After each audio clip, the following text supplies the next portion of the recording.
আমার নাম আছে বিমল কুমার, আপনারা দেখছেন বিমল উইথ নিউজ। আমি এখন আছি ঝাড়খণ্ডের দুমকা জেলা শিকারিপাড়া প্রখণ্ডের বেনাগড়িয়াতে। এখানে দেখছেন 8 প্রহর বাংলা পালা কীর্তন হচ্ছে, আর এখন এবে ধুলট হবে। খুব ভালো একটা সুন্দর মন্দির আছে। আসরে ইনারা এসে গেছেন, আপনারা দেখছেন কি সুন্দর। হরে কৃষ্ণ হরে রাম হরে হরে।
সঙ্গে নিত্যানন্দ। নিত্যানন্দ কি?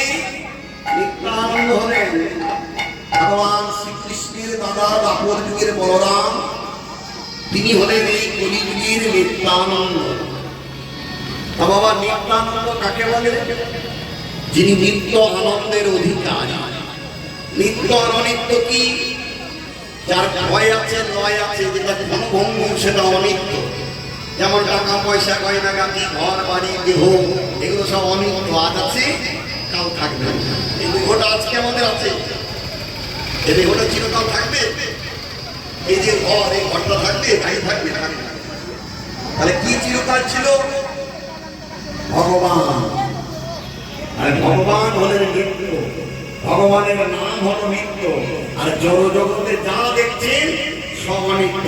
সেই জন্য আমাদের মতো যারা অধম, ধর্মান্ধ, মায়ান্ধ, তারা বিষয় বিষয়ে হাবুডুবু খাচ্ছি। বিষয়টাকে আঁকড়ে ধরে আছে, আমার আমার আমার।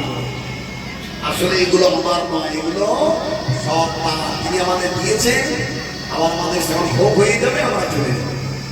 সাধুগুরু বৈষ্ণবের তাই বিষয়কে ধরে রাখে না, তারা বিষয় তিনি দিয়েছেন সেই ভগবানকে আশ্রয় করে তারা আনন্দে থাকে। তাই এই নিত্যানন্দ নাম রেখেছিল যে নিতাইয়ের বাবার নাম হারায় পণ্ডিত, মায়ের নাম পদ্মা। তার বাল্যকালের নাম ছিল কুবে। নিত্যানন্দ নাম রেখেছিল স্বয়ং চৈতন্য মহাপ্রভু। বলে তুমি নিত্য আনন্দ পাও, অর্থাৎ তুমি আমাকে ছাড়া কাউকে বোঝো না, তার জন্য তোমার নাম নিত্যানন্দ। কারণ তুমি নাম ছাড়া আর কিছু জানো না, আর নাম হচ্ছে নিত্য, তাই তোমার নাম হলো নিত্যানন্দ। এবার নিতাই নাম কে রাখেন? শিবাসের শ্রী মালিনী দেবী, তিনি নাম রাখেন নিতাই। নিত্যানন্দ থেকে নিতাই, যেমন কৃষ্ণ থেকে জামাই হলো তেমন। তাহলে নিতাই কাকে বলে? না, আমাদের কাছে সমস্ত পাপ যে নেয় সে হচ্ছে নিতাই। অর্থাৎ বলে, হে কলির মানুষ, তোমরা তোমাদের পাপ আমাকে দাও, আমি তোমাদের পাপ নেব, তাই আমি নিতাই। সেই নিত্যানন্দ যে হলো বলরাম। তাহলে রামায়ণ সুন্দরানন্দ সঙ্গে নিত্যানন্দ।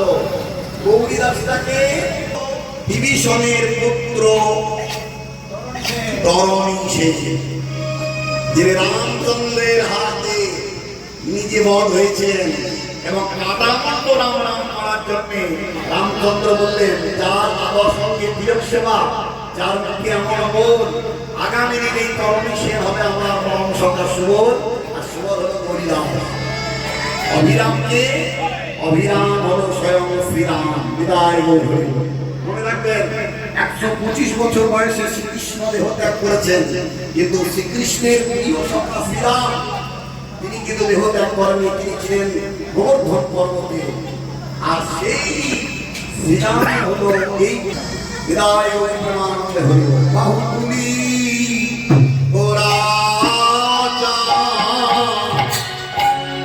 হরি ধ্বনি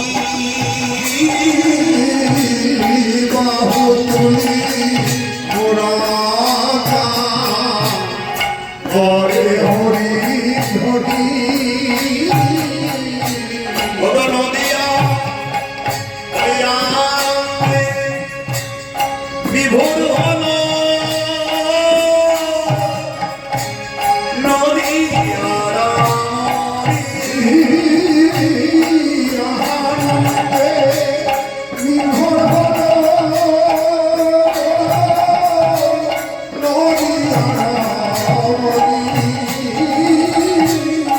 বাসুদেব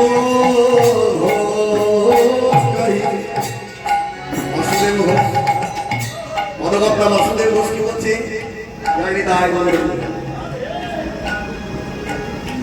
বাসুদেব ঘোষ মনের হরিষে কৃষ্ণ লীলা ঘোরা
আর এমন সময় কৃষ্ণের সখা শ্রীরাম সুদাম রাম সুদাম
হরি বল, হরি বল।